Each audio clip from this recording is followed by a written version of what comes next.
I do want to just give an update on some of these races, right? Pennsylvania, Dave McCormick. I think a lot of us know Dave.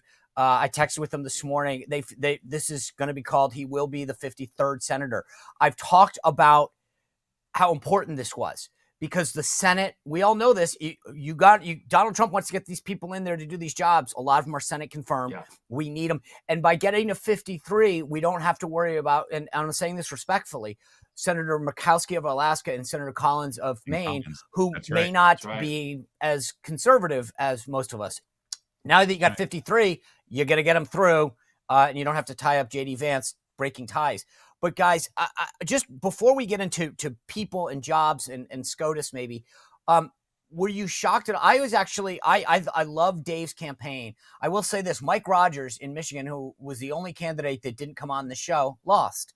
So just, I'm just saying, well, that's not true. I guess Sam Brown will probably, but I was actually shocked about Hovde. I thought that he was going to pull this out. I thought Dave McCormick ran a great principled, disciplined campaign. But I thought Eric Hovde was coming on strong. Anything on the Senate races? I know, Ashley, you guys did a lot of stuff there. Hogan, you talked to a lot of these guys. That was actually the shock to me, though, of that was the only one that it looks like we'll definitely pull out. Well, they were smart because the left put an America First candidate on the ballot that directly pulled from Hovde's race. And I didn't catch it until it was too late. I think a lot of groups didn't catch it, and they should have probably been sued or their candidacy had challenged, but that directly impacted the Wisconsin race. That was the number one issue, I think, why he lost. Okay. Here's the big thing. Ohio's going to have a new senator because J.D. Vance will be vice president of the United States. Governor Mike DeWine gets to make that choice. He's going to, based on previous comments, Vivek Ramaswamy has said he's interested. I believe that Jane Timken, who ran last cycle, she was the head of the party that Donald Trump installed there after the 2016 election, would make a great candidate. She's America First. She ran well. But I think she'd be awesome. Do you guys have any thoughts on Ohio Senate? Because it'll be interesting whether DeWine, he's not running for re-election. So the question is, does he pick somebody with the input of J.D. Vance and Donald Trump, or does he try to go it alone? Yeah, I think what's going to be interesting is how they pick for a lot of these cabinet positions and what that means for House. Yeah. Right. So do you pull someone like Elise Stefanik, who we need in the House, and put her? Hogan, put a pin in that for a second because we'll pick up. Do you have any thoughts on Ohio Senator replacement? Yeah. I'm going Ken Blackwell all day long. Okay. The Mary First. How about that? That's okay. Yeah, strong. Yeah, okay. Blackwell would be great. I also, just for content purposes, for our streaming shows and for radio, Vivek is just absolute, untapped brilliance there, and people love seeing him and hearing him. He'd be awesome. But if he doesn't get that seat, hopefully he'll get a job in the administration. By the way, dark horse idea. You're right. DeWine is termed out, and DeWine, has he had a real job other than being a politician? Well, he already was a senator. You think he might want to name himself? Will he put himself back in the U.S. Senate? Do we want another Mitt Romney person? Come on. He's so weak. He's one of those. He's the one who vetoed the bill that would have stopped the transgender stuff. Like, I don't want that. I'm not saying I want him to do it. No. What's he going to do with his life? No, I know. Because all he knows what to do. Maybe he'll put himself back That's in my DC. fear. Hogan, hopefully we can get to SCOTUS in a minute, but I want to get back to the point you were making, because if the House just has a 3-seat majority, right, that affects who you can choose out of there, whether it's Elise Stefanik or Mike Waltz from Florida. If the Senate, you have to think about how do you guarantee a Republican governor can replace them and what the state law is. So, Hogan, pick up on where you were. Well, there may be a prevailing sentiment that says, to hell with it, we want the best people there and we're going to do it. Or there may be a strategic thought where they go, all right, maybe I can't get my first choice, but my second choice is so-and-so from, Ohio. But I got to make sure the governor's in the same position where they can put the person in to backfill that we also like, that would be an advocate for Make America Great Again or America First policies, right? So there's some strategic thought processes that I think are going on internally to figure that out, because you don't want to get rid of your majority. No, you can't. In the Right, House. you can't They give. I wouldn't mean, do that. you can't choose Mike But it's Waltz who you if replace you them give with. up the House, because then you're screwed, right? You can't get Right. So let me just Yeah, of course. And they're not going to do all right, that. But I'm just saying, by the way, I got to just I when they're want to back, say this though. before I can't tell you, and I know all three of us. This is why are in the same boat. I will tell you, I have gotten so many calls and texts, and when I look down at the text, and the last text I got from someone was 5, 6, 7 years ago, and suddenly it's, "Hey, buddy, I'm thinking about," and I go, "Oh, good to hear from you after 5 years." DC is so transactional; it is unbelievable, and I know we're all getting it. By the way, I want. Oh, wait, one last thing before I forget this. I got asked this by somebody, and I think it's interesting. Remember, Trump and all of us, a lot of us would go to the Trump Hotel because it was a great institutional place. Safe space. And it was a safe space. Thank you. Safe space. Someone asked me yesterday, where do you think everyone's going to go in DC? Larry, I mean, you guys, I loved it because it was safe, but it was a great restaurant and bar and hotel, but it was also a place we could go. I was like, God, I haven't thought about that. Where do we go?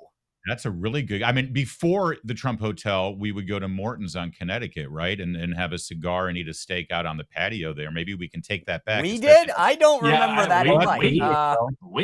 I guess WMAL has got quite the expense account. Except Senator Menendez was always out there, but I don't think he's in town anymore. So maybe it's probably good. I don't know. Maybe we can implore Eric and Donald Jr. to sort of get the company to buy. Yeah. A new By the way, place. I bet you the membership rates at the Trump golf course there in Virginia are going to go sky high now too. Sure. All right, let's play a quick little game here.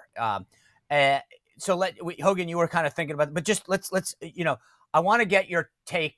A lot of speculation about jobs. White House Chief of Staff. Let's start it out of the gate. I think a lot of speculation. It's Susie Wiles to turn down.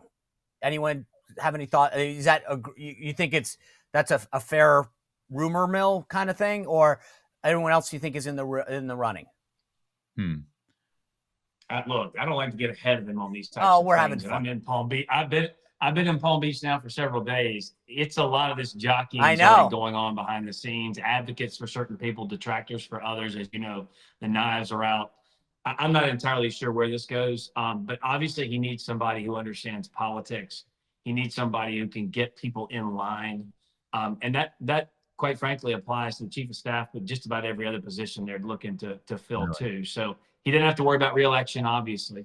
So I don't know, but I'm pretty sure this time, as the cliche, it's trite, but it's true, and that is hindsight's 2020. You did this before. You're coming back into this with knowledge, wisdom, and discernment you did not have the first time. I don't think a lot of the same mistakes are going to be made. You guys have better insights into the personalities. I'd like him to pick someone, though, who he trusts and who he'll listen to, good and bad. Because sadly, you look at every single chief of staff, pretty much, there was a trust issue there. And, we've learned some pretty bad things after the fact. Ideologically, I'd love it to be Russ Vought. Frankly, he was the former director of OMB, right? Is that there's a lot of, I mean, just to be fair, because I just want the audience, like Brooke Rollins, who's done a great job with America First Policy Institute, like she's definitely somebody that I think he relies on, that she's did a great job in the White House, but then built up AFPI. And again, I'm not the lawyer, so I don't know what her role as America First works. So I'll just say this. She's on our board. Yeah, she's definitely going to be someone that plays a role, I think. Also, I think America First Policy Institute has done a lot of great work. I've had conversations with them. Hogan was in the room where we talk about how to build out things to give. And what people have to understand, whether it's Project 2025 or the work that AFPI has done, is part of this was to say, hey, we're going to it's like going into a restaurant. We're going to give you menu options. You don't have to do anything. You don't have to hire anyone. You don't have to do anything, but we want to do some of the prep work for you. I was there in 2016. We were building the airplane in midair. And I think that the work that these outside groups has done has been awesome. All right, let me keep the game going, but we'll get outside of some of, like, I think the DOD, like Department of Defense, Department of State could be really interesting. I think there's a lot of names that are being floated.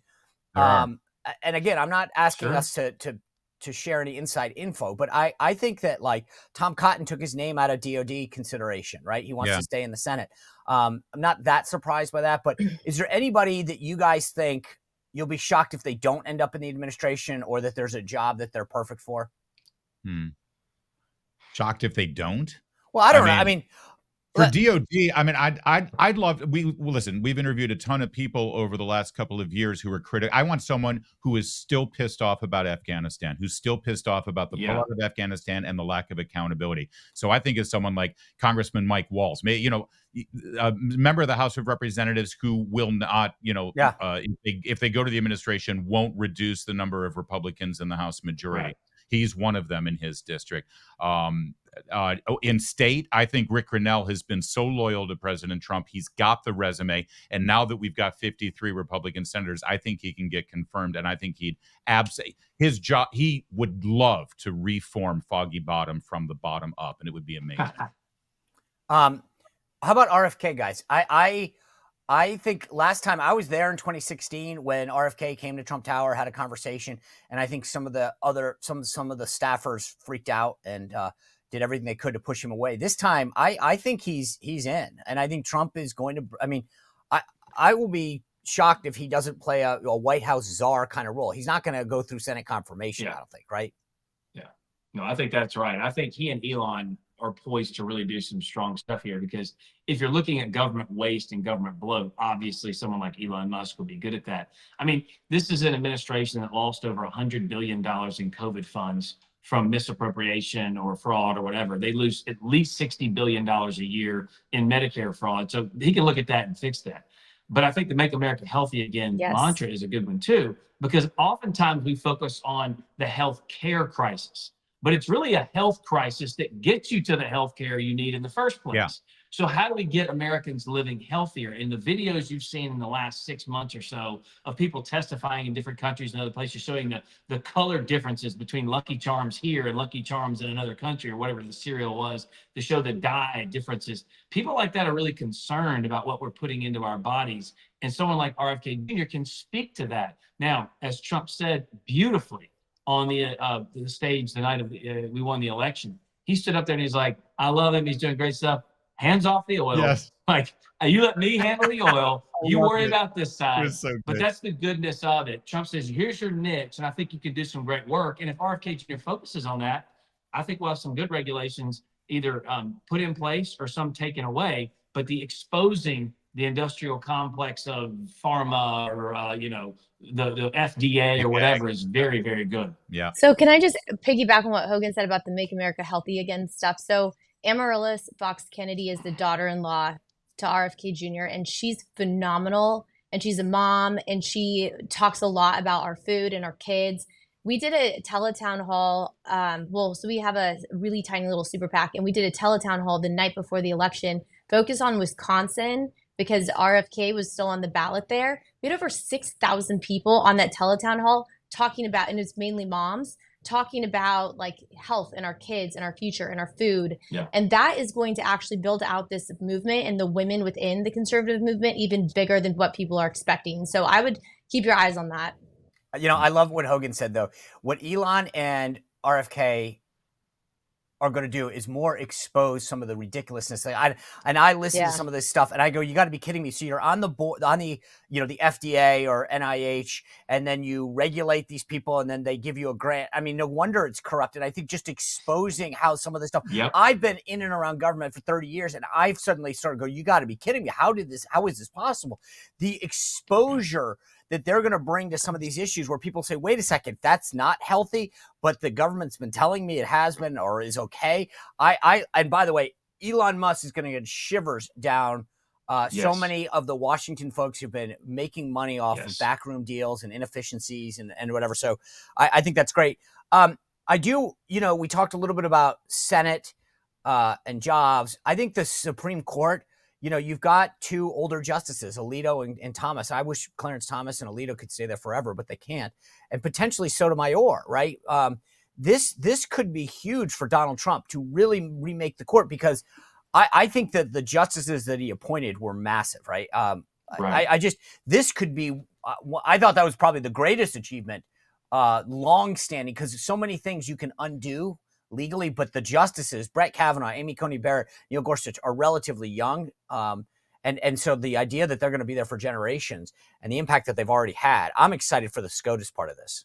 Yeah.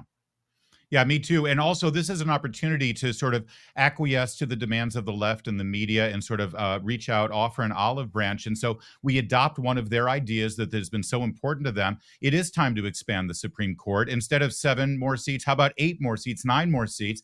That Donald Trump will appoint. They have to be approved by Ted Cruz and Josh Hawley first, of course, to make sure they get through the Senate. Let's do this thing. And I think that'll be a real good kumbaya moment. Don't you think?